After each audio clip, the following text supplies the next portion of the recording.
So, hello travelers and welcome back to the channel. So, of course, we're in a new year, we're heading into February, and inevitably, we're probably looking at our first update for the year. As Sean Murray said, 2024 is going to be a busy year for No Man's Sky, and I'm here for it, and I'm sure you guys are here for it too. So, for anybody new to my channel, I usually always do pre-patch speculation. And I do them for pretty much one every quarter because they do one every 4 months usually. And this year is going to be interesting because, as we know, they've probably entered into the post-production phase of Light No Fire, the multiplayer, single world, single planet survival game that they're working on that we saw a glimpse of at the Game Awards last year, and we've gotten nothing else about since. Which is probably for the best, given the history of Sean Murray overselling things. But we're talking about No Man's Sky in 2024. So I've been balls deep, knees deep, head deep, No Man's Sky on my vacation here in February. I finally got into the autophage content, which is pretty cool, mostly for the customization. And I've been sentinel ship hunting and just really enjoying exploring again. I started a new save after the expedition redo, and I really wanted to immerse myself in the game. Plus, I've got a new graphics card, a 1440p monitor with a 240 hertz refresh rate with a nice curve on it. I'm in gaming heaven right now. So we saw Starfield come out. That didn't go well. Star Citizen is still stalling. So the premier experience for a lot of us is No Man's Sky. So what do we have to look forward to in 2024? Well, the little sneak peek that we were shown at the Game Awards showed two things. One that, thanks to some data leaking, we kinda had a sense was coming. And that big one is the station overhauls. As has been customary, as they've gone in and improved the game, they've updated some of the old things in the game. Ship models, graphics, lighting, textures, customization. One of the last vestiges of the old game has been the space stations. Now, they did a station interior change, I think it was around Next, or slightly post Next, that they rearranged the layout of the stations. They were more spacious. It was easier to find things. They split the kiosks. It was really cool.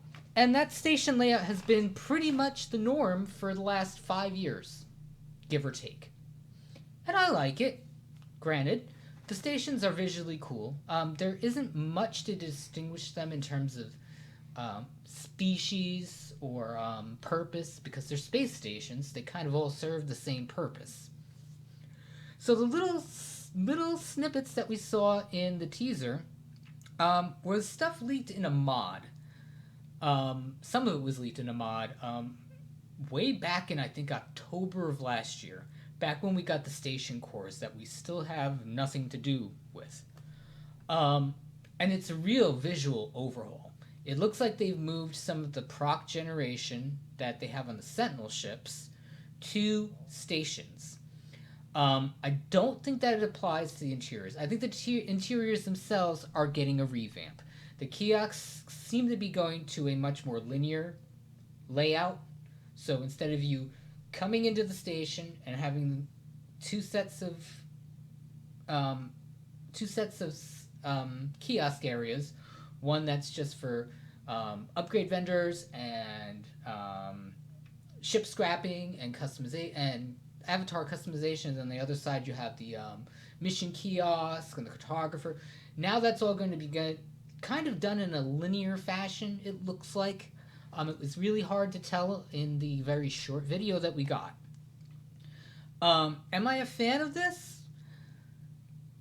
I'd like to see it more proc generation. I'd like to see it random, or maybe different per tier of space station, because the mod had, I think, 5 different looking stations. So 5 different interiors could be really cool. We still don't know exactly what those station chits are supposed to be for. That we had way back in one of the expeditions that didn't do anything. There's been a lot of speculation. I, numerous times, have said that we're probably going to see some degree of station control at some point. Um, it's probably going to be very rudimentary. It's just going to be you own a space station, you can customize the layout or the interior appearance to some degree, decorate. Um, I don't think it's going to be as in depth as I would want it to be, because what I was hoping, and I still hope someday, is our ability to own multiple settlements within a solar system and link them to the space station and create an economic system within the solar system. Something rudimentary where your output from your stations are sent to your settlements are sent to your space station, and your space station becomes a marketing hub that anybody can visit and purchase stuff from at any time. Um, I doubt that's going to happen. What we're probably just going to do is get the cosmetic overhaul and maybe station ownership. What that means for territory control could be interesting, but it's probably going to be fairly rudimentary. But it's something that's been kind of long overdue. They've done an amazing job the last 3 years, the art team, in really giving No Man's Sky its own visual appeal. It's modern looking, it's stylistic, it's unique in the sci-fi genre. No other game is as appealing as this is in terms of fantasy sci-fi. Let's put it that way. If you like Starfield's cold, hard realism to sci-fi, semi-fantasy of No Man's Sky, that's on you. I personally, I don't find Starfield appealing anymore. Really didn't to begin with, but less lately. So then the other reveal in that video was a new ship.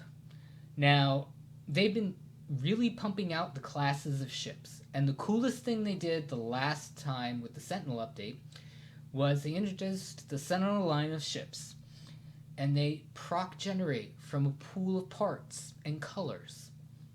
Much kind of more in depth than what they were doing with ships, because before ships just proc generated with an inventory layout and a paint. Then we had Sentinel ships, and the Sentinel ships proc generate parts, which has been awesome because you find some really unique ships based on this pool of pieces and paints. Really awesome. So, what does this mean for this new ship? Well, for anybody that's been playing the game for the years that we've been playing it, 7 years, going on 8, one of the things we've always wanted is to be able to paint our ships. I've said this before, this creates so many different opportunities to create a loot chase for paint colors or ship wraps. It would make Twitch drops more interesting because you could have unique paint skins for ships that you only get in Twitch drops. God forbid, I know a lot of people aren't into real money transactions, but if I paid 99 cents for a paint job on a ship in No Man's Sky, I don't think I would complain. If it funded their future development, if it was a little bit of a payday for the devs, they're still a small team, they're an indie studio, they deserve it. Even if it's not paid. The idea of being able to actually paint a ship that's mine in-game is literally the epitome of everything I've ever wanted in-game.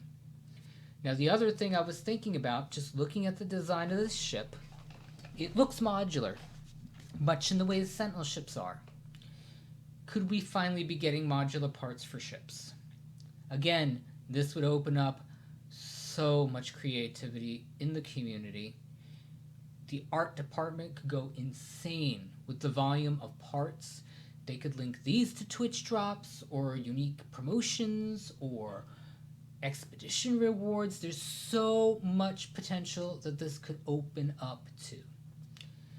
What I'm also hoping is either we get and I didn't list it on here because I was thinking about it and I just lumped it in with ships. Freighter overhauls.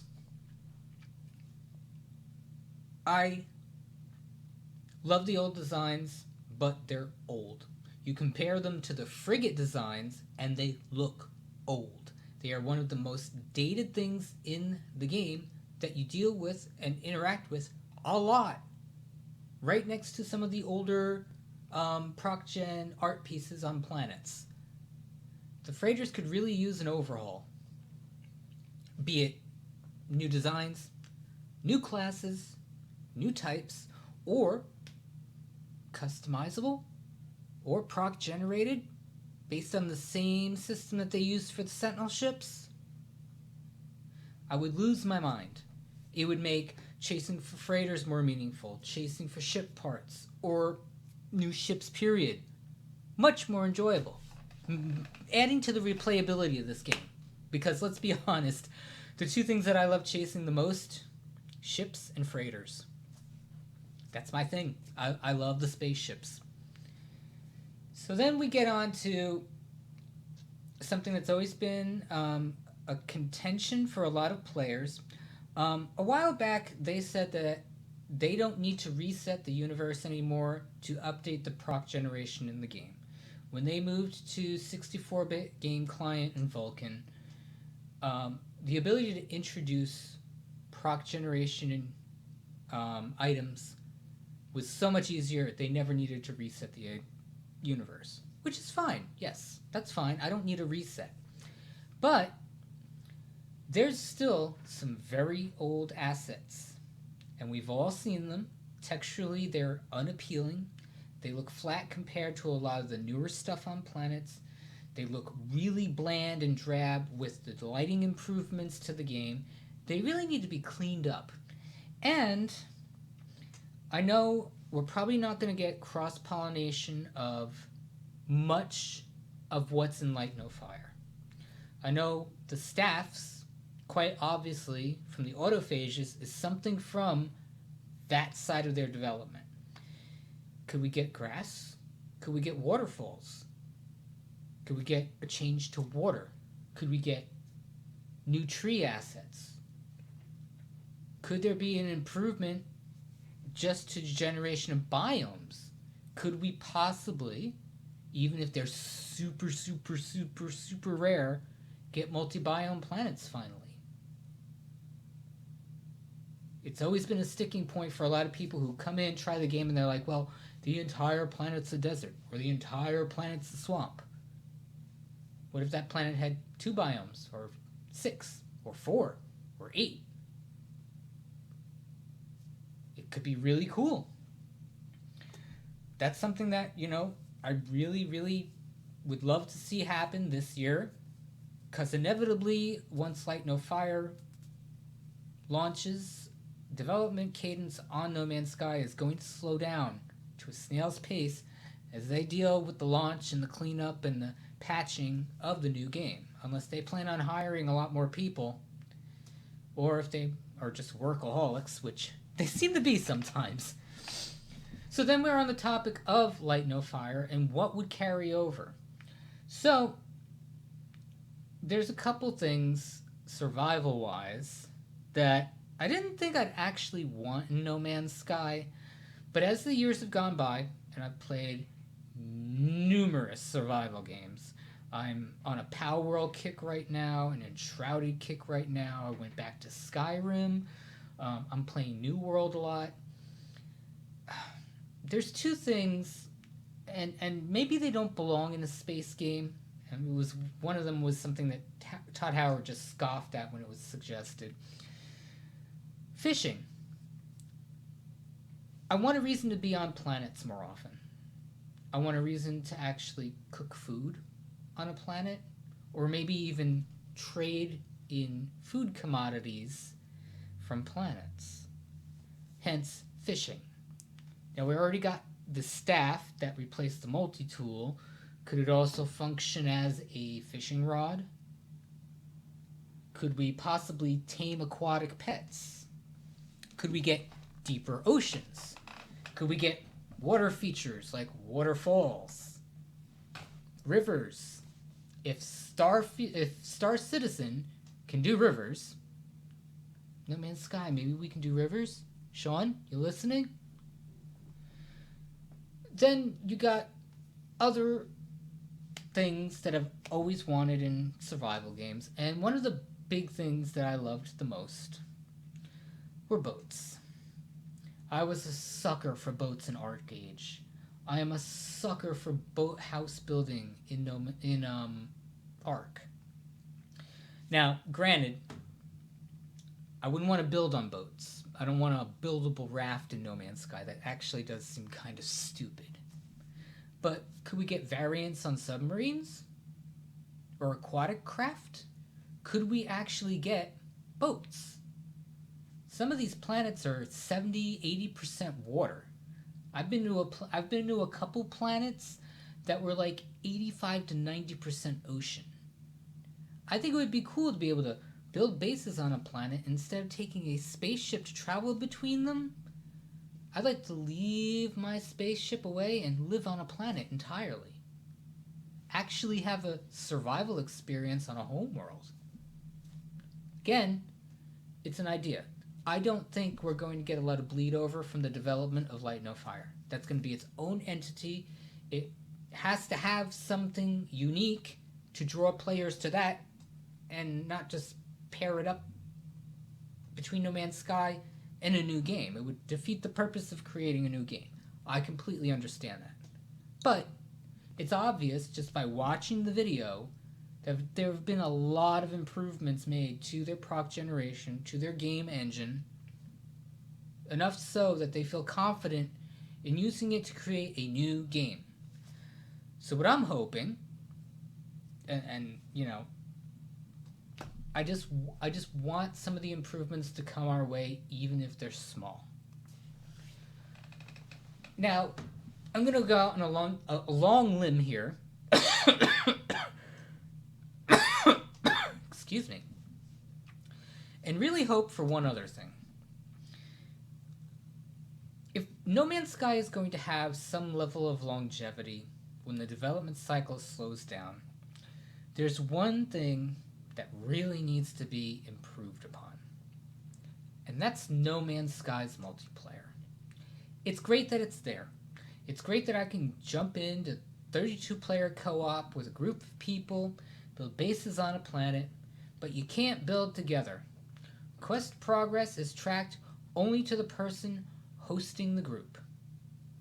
It's annoying. And it can be very buggy at times. Pretty much every update breaks multiplayer.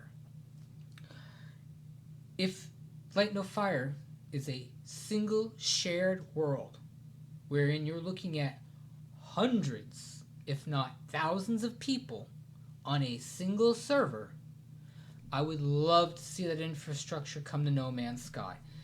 And I want to explain to you why. If they can work a way to create dedicated servers for No Man's Sky, again, it's a engineering feat that I don't know if their team has the ability to do, if they'd be willing to hire people to do this. But my dream has always been, I view it, I'm going to explain something to all of you who maybe have never played the game Atlas.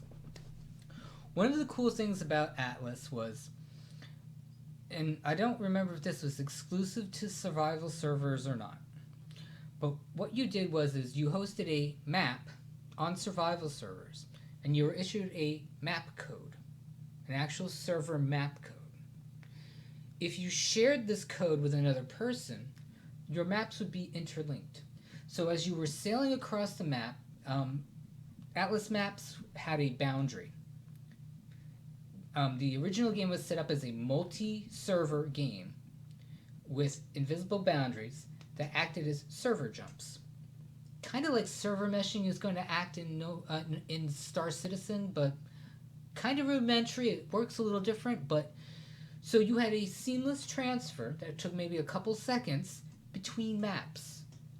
And if you had hosted maps on survival servers and you shared codes between each other, you could travel between each other's maps. Bear with me here. What if you could host a single solar system that you controlled all the variables in, the types of planets, the types of animals, the types of resources, the type of proc generation chips. You're given a seed code that you can share with other people, and they can travel to your solar system. This would make No Man's Sky infinite. Its life cycle would be for as long as people would want to play, inevitably, possibly forever. And I know, again, it's a pie in the sky idea. It's a real stretch of the imagination that they would have the want and the willpower and the engineering ability to do this. It's something that you're working on a 7-year-old game engine. I don't know if it's possible. I'm not a gaming engineer. I'm not a networking engineer. But it's something that, in my eyes, I'd never stop playing No Man's Sky if I got this. But let's be more realistic. What else could we be looking forward to for the rest of the year? Well, inevitably, more stuff that's assets are going to end up in Twitch drops. So for all of you people who don't know, most of the Twitch drops are Quicksilver items. So you have two options. You can grind in the game, earn Quicksilver, and get the items that way. Or you can wait and watch your best No Man's Sky content creators on Twitch and earn Twitch rewards, which are mostly the Quicksilver items, saving you a lot of grind time. I'd like to see a lot more stuff end up in there. Some more custom ships, maybe a new custom speeder. Like the one that we got from, oh my god, which expedition was that? The one that looks like the snow speeder from Star Wars. Maybe a new color variant on the Vector. We have a gold one. Can we get a silver one? Can we get an ice one, a transparent one, black one? There's so many things they could do with Twitch rewards. Again, if we get ship painting, we could get a whole different ball game with Twitch drops. Customizable freighters and freighter parts. Again, this is another thing that would be amazing, would stretch on so many things. One of the other things that I've wanted for many years, we already have procedural dungeons in space, the procedural freighter dungeons. They're kind of rudimentary, they're not super hard, but they have their own loot pool, their own resource rewards, their own monetary value in game, and they're kind of cool. They're fun. You can do them with other people. Imagine having a labyrinthine dungeon on a planet. It would give you more reason to go on to planets. You could couple this with a loot chase. Seems pretty common sense to me. I don't know why they haven't done it yet. There's got to be some reason. More ways to power my base. Wind, water. Please. I would pray for a windmill on my base layout to power my base. I'd like to see a more fleshing out of the settlement system. It's, for anybody that's done the settlement thing, it's kind of just tacked on. It doesn't really hold much weight. It's not that important. You don't get much out of it. You can't really decorate a settlement. So maybe give us a little more control over placement of buildings and settlements. Give us new variants on buildings. Give us a way to protect settlements from pirates. Be it automated defenses, a shield bubble that you have to power. Give us the procedural mission system that we now use for autophages in our settlements. So if I want to actually live in my settlement, or near it, or, that's another thing they could do, have a procedural apartment in your settlement that you can decorate and live in, and make me have this ecosystem between my settlements, my space station, my freighter. More interconnectivity with everything. The more involved you are, the more you want to interact with every facet of the game, the more interesting it is, the longer you play, the more people would want to buy it. That's just me. So inevitably, that's pretty much everything I can think of. That what I'm hoping for this year, and what I'm really hoping for this first patch of this year. I want this first patch to be a banger, and I don't want it tied to an expedition. I love expeditions. They're really a great way for new players and for anybody watching this. If you're on the fence about playing No Man's Sky, you have two options. Play with somebody who's played the game before, which is, of course, fun, but can be still a little overwhelming because for people who've played for 7 years, we know everything, and it kind of feels like we're just feeding you everything. You may not like that experience.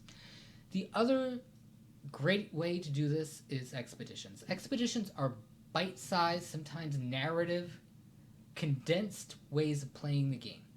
They have a through line, they have their own loot reward system, but they teach you the fundamentals of the game. And it's in multiplayer. You can play them with other people. There are other people around. It's in a condensed area of a galaxy. So you're dealing with maybe 15 star systems.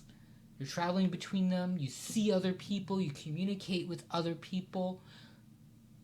It's actually a really great way of playing the game.